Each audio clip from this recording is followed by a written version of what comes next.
Each year, time seems to pass by quicker and quicker, and this year is no exception, with fall once again in full effect in Washington County. In this episode, we're checking in. We'll look at a couple of our recent felony arrests, talk about some upcoming events, and we're honoring the life of Captain John, as this year would have been his senior year. I'm Lieutenant Lemery. We'll have all of that and more next.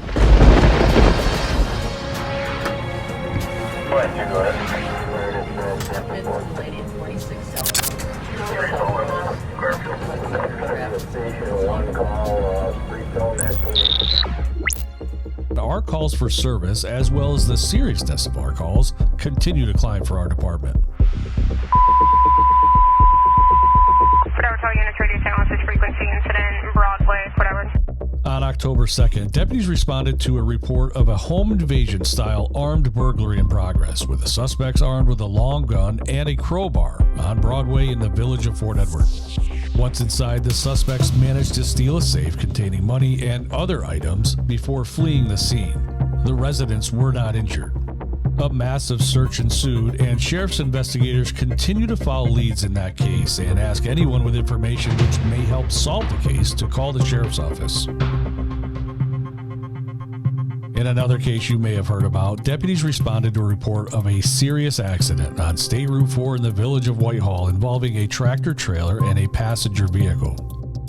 After an investigation, it was determined that the passenger vehicle, a 2020 Subaru Forester, driven by Diana L. Poyer, age 73 of Warrensburg, was northbound on State Route 4 and crossed over into the oncoming lane where she was struck by the southbound tractor trailer. The operator of the tractor trailer was identified as Vyacheslav Nagu, age 50 of Easton, Pennsylvania. He was uninjured. Poyer was pronounced deceased at the scene by Washington County Coroner Robert Lemieux.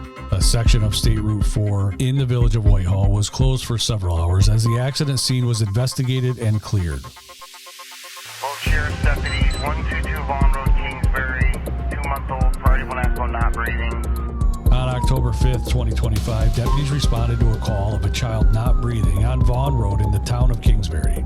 Upon arriving, deputies found a 2-month-old baby who was not breathing and had no pulse. Deputies immediately began life-saving medical efforts. However, the child was later pronounced dead at Glens Falls Hospital. With the assistance of the New York State Police, BCI, and forensic investigation units, a search warrant was then conducted.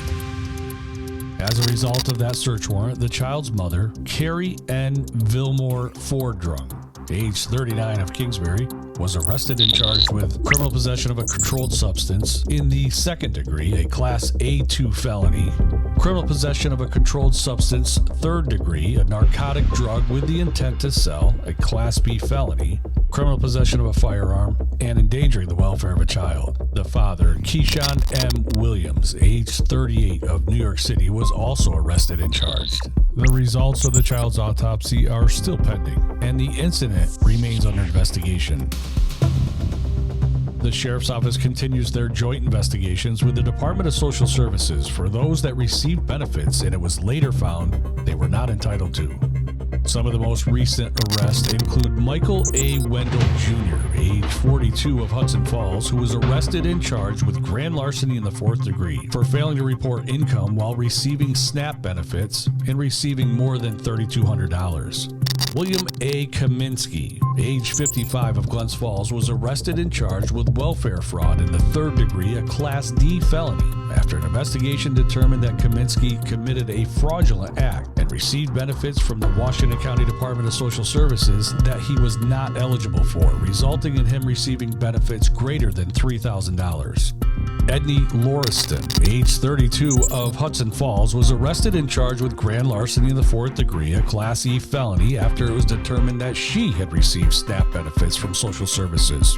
At the same time, she was already receiving benefits from another state, resulting in her receiving benefits greater than $2,000 during that time. Jackie L. Ellsworth, age 54 of Greenwich, was arrested and charged with grand larceny in the third degree, a Class D felony, after an investigation found that she failed to report a change of income while receiving SNAP benefits. Ellsworth continued receiving the benefit and received over $3,400 in payment that she was not eligible to receive. And Shannon N. Kasuba, age 28 of Granville, was arrested and charged with grand larceny in the 4th degree after it was determined that she received benefits that she was not eligible for, resulting in her receiving benefits greater than $1,000.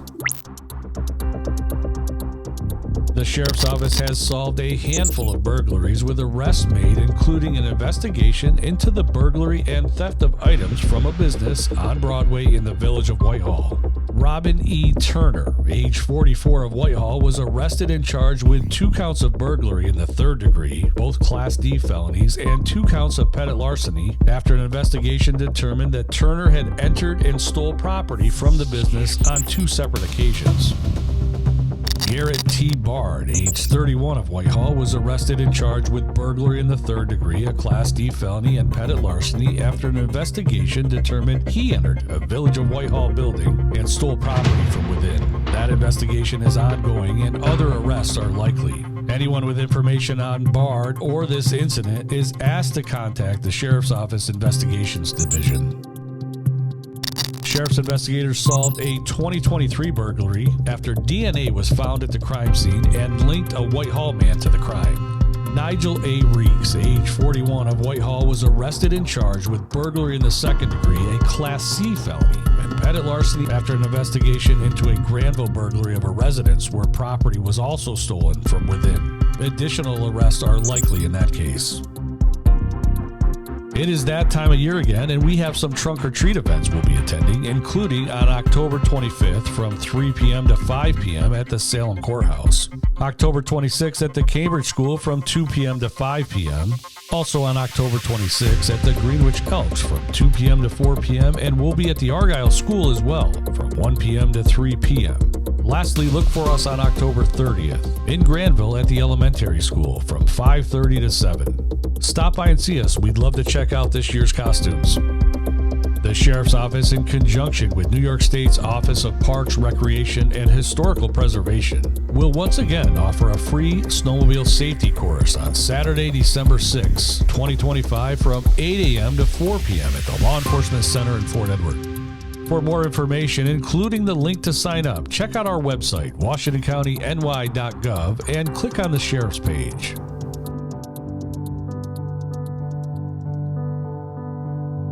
Lastly, October 23rd marks the 6th anniversary of John Francis Hogue Rivette's passing. Captain John was an 11-year-old student at the Whitehall Elementary School who was diagnosed with a rare and aggressive brain cancer that ultimately took his short and monumental life. Captain John was wise beyond his years, a friend to all, and a fighter to his last day. After learning about his story and John's interest in law enforcement, Sheriff Murphy made John an honorary junior captain at our agency during a ceremony at the Law Enforcement Center in June of 2019. After the ceremony, Captain John's story went viral, and he started receiving patches, challenge coins, and letters from first responders all over the world. Captain John's wake was at the Whitehall Armory, where an honor guard was assigned to his casket detail, and hundreds of law enforcement officers were present, including but not limited to the Mounted Albany PD Patrol, NYPD, and many other agencies from all over the area. This year would have been Captain John's senior year at the Whitehall High School. We were honored to attend a graveside memorial, which was held on the afternoon of October 23rd at Our Lady of Angels Cemetery on County Route 18 in the town of Whitehall in Captain John's memory. Our thoughts are with Captain John's friends, family, teachers, and classmates.